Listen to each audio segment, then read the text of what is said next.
खुदावंद तुम्हें बरकत दे।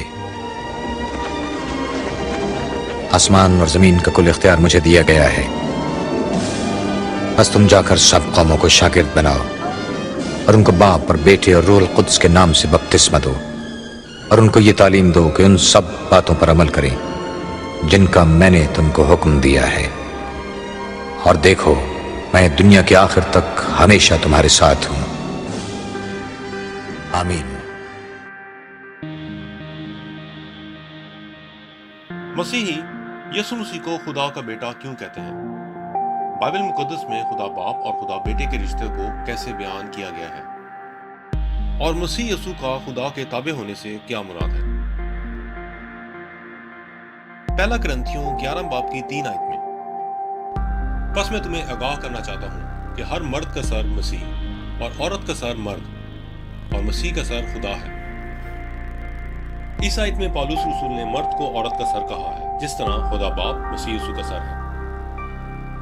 पूरी बाइबल में खुदा बाप और मसीह यसु के रिश्ते को जाहिर करने के लिए सिर्फ एक ही तशबीह का बयान मिलता है, यानी जिस तरह मर्द औरत का सर है उसी तरह खुदा बाप भी मसीह यसु का सर है। एंड इसी तरह पैदाइश की किताब पहले बाब की 26 आयत में, फिर खुदा ने कहा, हम इंसान को अपनी सूरत पर अपनी शबीह की मानद बनाएं। इस आयत को देखकर ऐसा लगता है कि ये जुमला खुदा बाप ने खुदा बेटे से कहा होगा। हम इंसान को अपनी सूरत पर अपनी शबीह की मानद बनाएं, यानी वो ऐसी तख्लीक करने को थे जिससे बाप और बेटे के रिश्ते की शबीह जाहिर हो सके। अगर हम आदम की तख्लीक पर गौर करें तो जब आदम को बनाया गया तो उसके जिस्म में मौजूद पसली को भी उसी वक्त बनाया गया, और जितना अरसा आदम अकेला था तो उसकी पसली उसके जिस्म के अंदर मौजूद थी और जिंदा हालत में थी। और बाद में जब खुदा ने आदम पर नींद भेजी, आदम की पसली निकाल कर औरत बनाकर आदम के सामने लाया, तो ये कोई नई पैदाइश नहीं थी बल्कि हालत की तब्दीली थी, क्योंकि आदम की पसली पहले से ही जिंदा हालत में आदम के अंदर मौजूद थी, जो बाद में हालत तब्दील करके औरत बनाकर उसके सामने पेश की गई। इसी तरह मसीह यसु का खुदा बाप से अलग होना कोई नई पैदाइश नहीं है बल्कि हालत की तब्दीली है, क्योंकि मसीह यसु अज़ल से खुदा बाप के साथ थे, आसमान और ज़मीन की तख्लीक से पहले, बल्कि वक्त के भी शुरू होने से पहले। हालत तब्दील होने का मुजाहिरा हमें खुदा की बनाई हुई अक्सर मखलूक़ात में दिखाई देता है। मिसाल के तौर पर कैटरपिलर का हालत तब्दील करके तितली बन जाना कोई नई पैदाइश नहीं।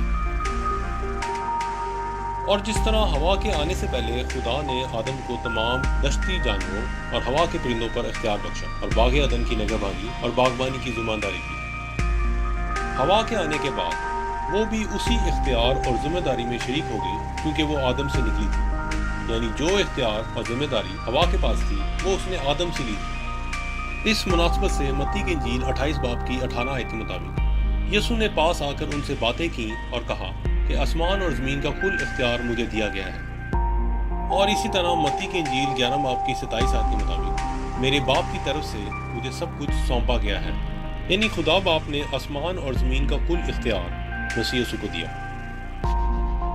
अगर हम आदम और हवा के इंसान होने पर गौर करें तो वो बराबर के इंसान थे। बेशक हवा को आदम का मददगार कहा गया है और मर्द औरत का सर है, तो भी हवा किसी लिहाज से आदम से कम या ज़्यादा इंसान नहीं थी, बल्कि आदम की मानित 100% इंसान थे। एंड इसी तरह मसीह यसु भी 100% खुदा और खुदा बाप के बराबर हैं। खुदा बाप का सर होना मसीह यसु को इख्तियार में तो कम करता है, मगर अलूहियत के एतबार से मसीह यसु 100% खुदा बाप के बराबर है।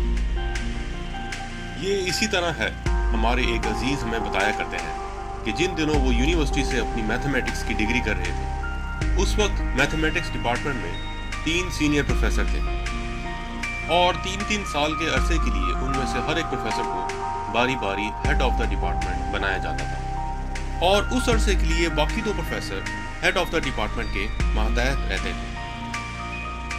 इसी तरह उससे अगले 3 सालों के लिए दूसरे प्रोफेसरों में से किसी एक को तरतीबवार जिम्मेदारी सौंपी जाती थी। वो तीनों प्रोफेसर तालीमी और तजर्बा के लिहाज से तकरीबन एक जैसे थे, जबकि सिस्टम को चलाने के लिए एक मखसूस अरसा तक उनमें से किसी एक को दूसरों पर बर्तरी रहती थी। यूहन्ना की इंजील पहले बाब की 18 आयत। खुदा को किसी ने कभी नहीं देखा, इकलौता बेटा जो बाप की गोद में है उसी ने जाहिर किया। जबकि हवा को भी आदम की पसली यानी गोद की जगह से निकाला गया। इस आयत से हमें अंदाजा होता है कि मसीह यीशु हमेशा से खुदा बाप के साथ थे। जिस तरह हवा आदम के साथ थी, पहले पसली की हालत में और फिर हालत तब्दील होने के बाद औरत की हालत में।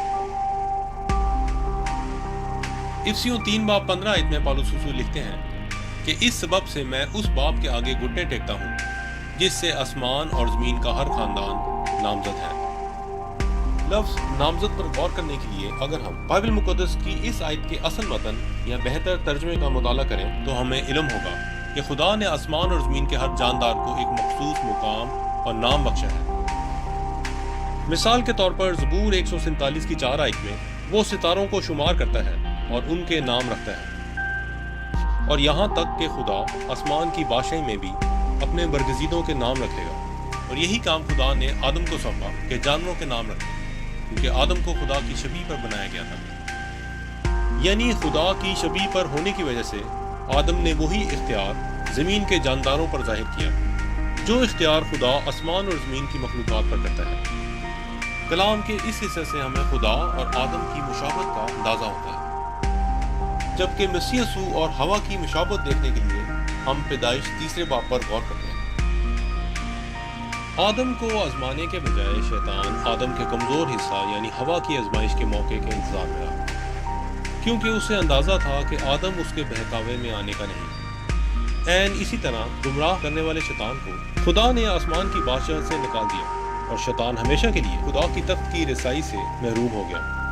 इसलिए जब मसीह यीशु दुनिया में आए और 40 दिन फाका करने के बाद जिस्मानी तौर से कमज़ोर हालत में थे, तो शैतान को एक बार फिर मौका मिला कि जिस तरह हवा को शैतान ने बाग़ अदन में आजमाया था, मसीह यीशु को भी आजमा सके। अगर गौर करें तो शैतान ने मसीह यीशु के सामने भी वही 3 आजमाइशें रखी जो उसने बाग़ अदन में हवा के सामने रखी थी। सबसे पहले शैतान ने हवा के सामने खाने की आजमाइश ये कहते हुए रखी, क्या वाकई ही खुदा ने कहा है कि बाग के किसी दरख्त का फल तुम ना खाना? इसी तरह मसीह यीशु के सामने भी खाने की आजमाइश रखी गई जब शैतान ने कहा कि अगर तू खुदा का बेटा है तो इस पत्थर से कह कि रोटी बन जाए। फिर उसके बाद शैतान ने हवा के सामने जिंदगी के लालच की आजमाइश ये कहते हुए रखी कि अगर तुम इस फल को खाओगे तो हरगिज ना मरोगे। एंड इसी तरह शैतान ने मसीह यीशु को भी जिंदगी का लालच देकर ये कहते हुए आजमाने की कोशिश की कि अगर तू अपने आप को हैकल से नीचे गिरा लेगा तो हरगिज ना मरेगा, क्योंकि लिखा है कि वो तेरी बाबत अपने फरिश्तों को हुक्म देगा कि वो तेरी हिफाजत करें। इसके बाद शैतान ने इख्तियार के लालच की आजमाइश से हवा को आजमाया कि अगर ये फल खाओगे तो तुम्हारी आंखें खुल जाएंगी और तुम खुदा की मानित नेक व बद के जानने वाले बन जाओगे। फिर उसके बाद शैतान ने मसीह यीशु को भी दुनिया की सब सल्तनतें पल भर में दिखाई और उससे कहा कि अगर तू मुझे सजदा करे तो मैं ये सारा इख्तियार और शान व शौकत तुझे दे दूंगा। नस्ल इंसानी में गुनाह का आगाज बाग़ अदन से हुआ। खुदा ने आदम, हवा और शैतान की अदालत की और उन्हें बाग से निकाल दिया, जबकि गुनाह के कफारे का आगाज बाग़ गत्समनी से हुआ। वो लोग उसे बाग से निकाल कर लेंगे ताकि उस पर अदालत की जाए। अगर सोचा जाए तो कायनात की हर शय की तख्लीक में मसीह यीशु ही वसीला बने, जबकि खुदा बाप का हुक्म होना जरूर था। एन इसी तरह हवा नस्ल इंसानी को आगे बढ़ाने के लिए वसीला बनी, जबकि आदम का साथ होना जरूरी था। खुदा ने सिर्फ हवा को ही इस अनोखे अंदाज से तख्लीक किया, बाकी सब जानदारों यहाँ तक कि आदम को भी खुदा ने अपने कलाम से तख्लीक किया, यानी कहा और हो गया। मगर सिर्फ हवा को इस अनोखे अंदाज में आदम की पसली से बनाया गया। खुदा हवा को भी उसी तर्ज पर खल्क करने की कुदरत रखता था, मगर खुदा जाहिर करना चाहता था कि जिस तरह हवा का आदम से रिश्ता और वजूद में आना नहायत ही मुनफरिद है, एंड इसी तरह मसीह यीशु का खुदा बाप से रिश्ता एक नहायत ही अनोखा रिश्ता है, जिसकी मिसाल कायनात में कहीं और नहीं मिलती। वीडियो के इस हिस्से में खुदा बाप और खुदा बेटे के रिश्ते को आदम और हवा की शबीह के लिहाज से वाज़े किया गया है। جبکہ تثلیث کے تیسرے رکن روح القدس کے خدا باپ اور خدا بیٹے سے رشتے کو بائبل میں الگ انداز سے پیش کیا گیا ہے۔